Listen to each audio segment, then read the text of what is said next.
Hey, it's Dr. J. How are you doing today? I am out of Louisville, Kentucky. I lead the Rich and the Radiant Tribe, and this is our book club.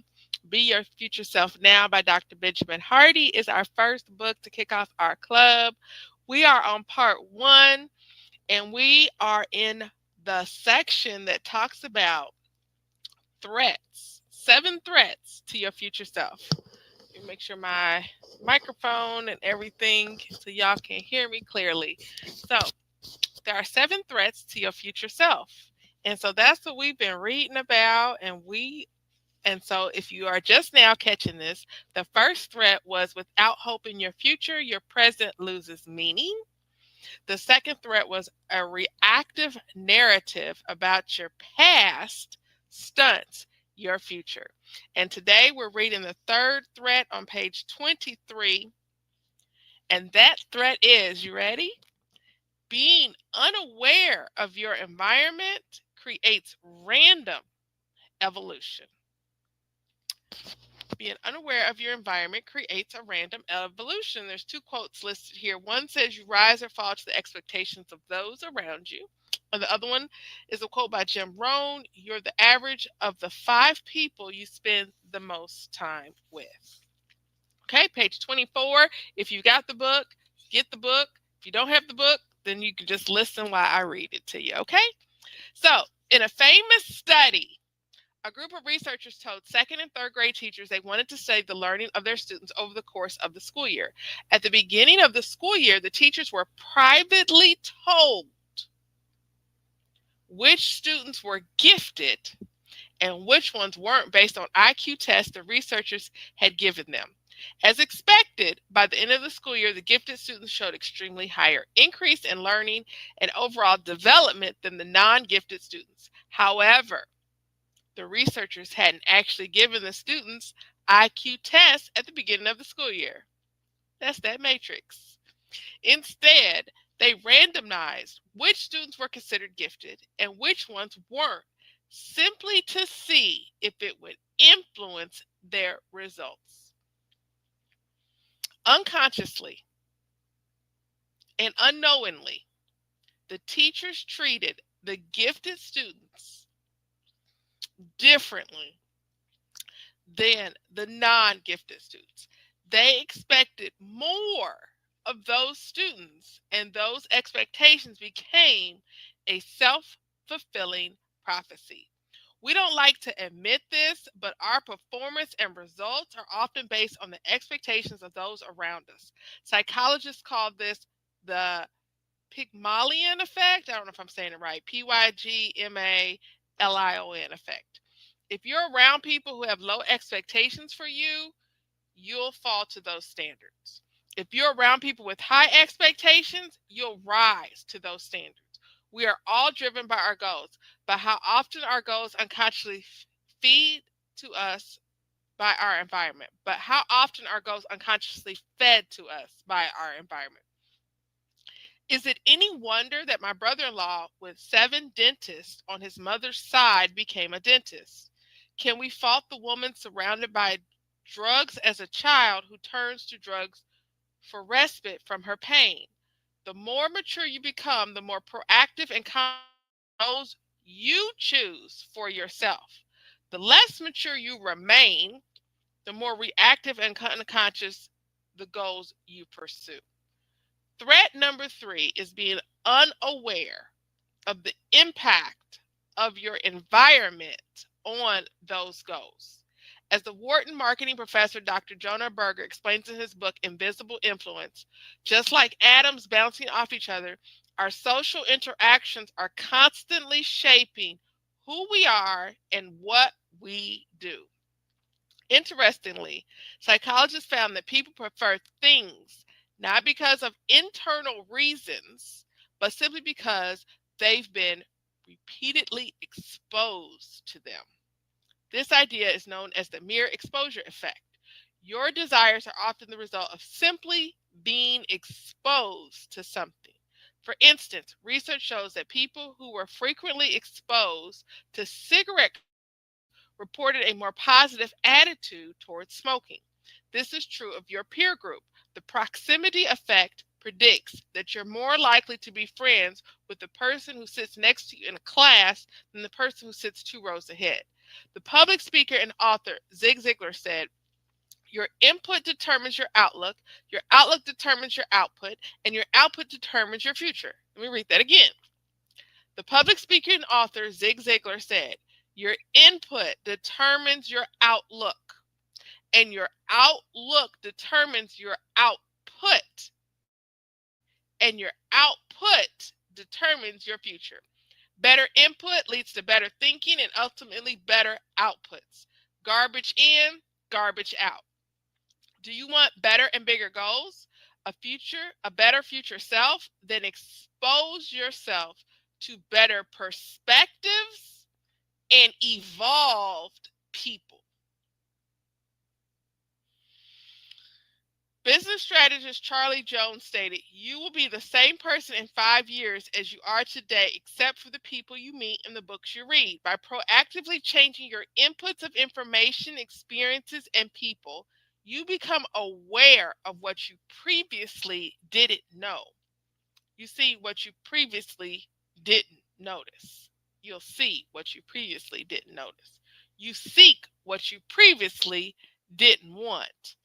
You act in ways you previously didn't behave.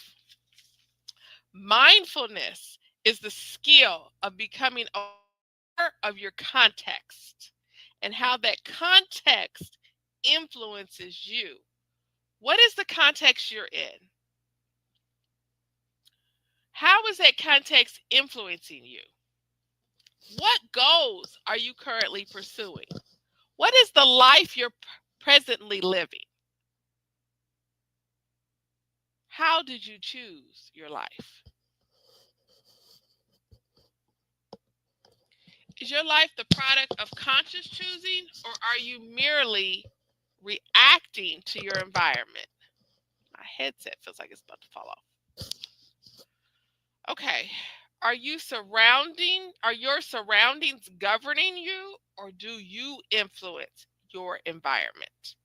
Performance psychologist Dr. Marshall Goldsmith explained in his book Triggers, if we do not create and control our environment creates and controls us.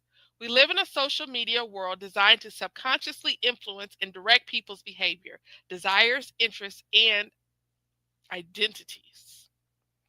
Cultivating awareness of the impact of your external environment on your internal goals allows you to be mindful of what and when you're triggered in a certain direction and consciously choose to realign with your future self. As Viktor Frankl put it, between stimulus and response, there is space. In that space is our power to choose our response. In our response lies our growth and our freedom. Freedom comes from not being the direct reaction of your environment. Instead, be aware of your environment and scan externally for different perspectives and options. Expose yourself to new and better ways of acting. Expose yourself to new and better ways of being. Expose yourself to new and better ways of seeing. Expose yourself to new and better ways of thinking, which is what we're doing now through this book, Be Your Future Self Now by Dr. Benjamin Hardy. Make sure to like and subscribe so you can be notified as we keep going through this book. So make sure to like and subscribe. All right. So freedom comes from not being the direct reaction. Oh, I was going over the quote. Okay. Viktor Frankl put it, between stimulus and response, there's a space. In that space is our power to choose our response. And in our response lies our growth and our freedom. Freedom comes from not being the direct reaction of your environment. Instead, be aware of your environment and scan externally for different perspective and options. Expose yourself. That's where we left off. We said that already. Expose yourself to new and better ways of acting, being, seeing, and thinking. In every situation, regardless of what you've done in the past, there is always the possibility to do otherwise. There is always potential for conscious choosing. Who is the person you want to become? Your answer to this question will obviously be influenced by your current context. However, your answer should also extend beyond your current context. Imagination is more important than knowledge. Who do you want to become, irrespective of your current situation and irrespective of your past? Rather than having goals that are reactive to your current context, it is far more powerful to merely create the context you want, which is way beyond your current context, and use your future vision to drive your actions. As Howard psychologist Dr. Ellen Langer said, social psychologists argue that who we are at any one time depends mostly on the context in which we find ourselves. But who creates the context? The more mindful we are, the more we can create the context we are in. When we create the context, we are more likely to be authentic. Mindfulness lets us see things in a new light and believe in the possibility of change. Once you've proactively begun imagining a future self beyond your current context, shape your environment to pull you in that direction. Instinctively, your brain will already and immediately begin doing this. As Eastern mystic Rumney said, what you seek is seeking you. Once you once you decide upon something you want, your mind will become more aware of it in your environment. According to selective attention, you'll see things that were already all around, which you were previously blind to. This awareness equips you to strategically find pathways and processes to get to where you want to go. You'll be able to design your environment to become who you want to be. For instance, if you want to become an entrepreneur,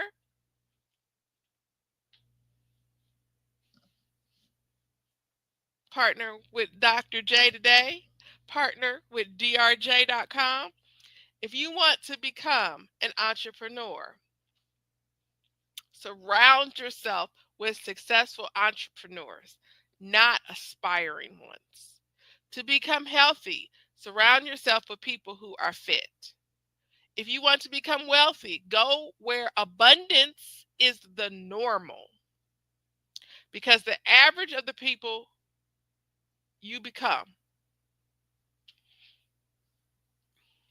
become the average of the people you surround yourself with if you elevate your environment. Even Dr. Angela Duckworth, whose research focuses on grit, a fairly individualistic attribute, concedes that grit is much easier to develop and utilize in environments where high performance is the expected norm.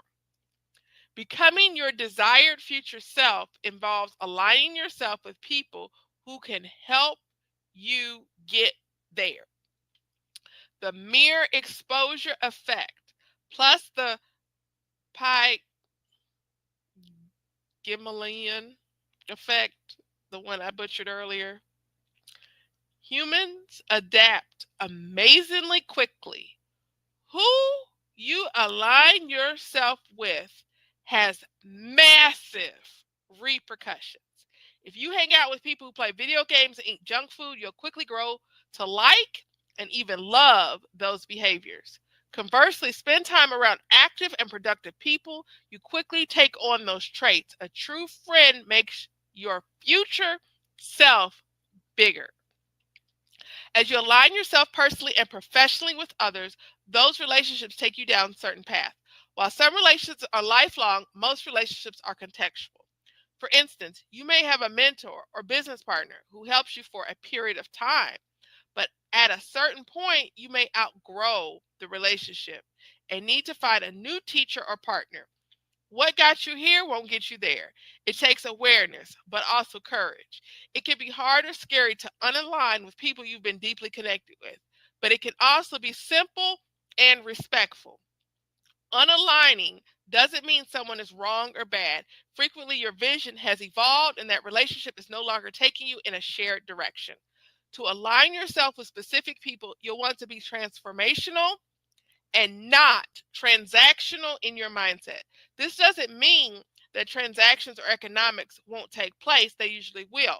Additionally, this doesn't mean you're not strategic. Even the person you marry ought to be based on far more than mere infatuation. Instead, marry based on shared vision and purpose for your future. In transformational relationships, there is no keeping score. There's a genuine desire to help and support each other. The purpose and approach of the relationship is transformation, which focuses on giving, gratitude, and growth. Giving, gratitude, and growth.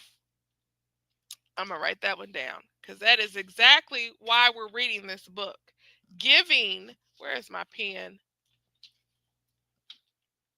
Gratitude and growth. Okay. I just want to give gratitude right now. I'm so thankful. So, rather than obsessing on what's in it for me, you ask, what's in it for them?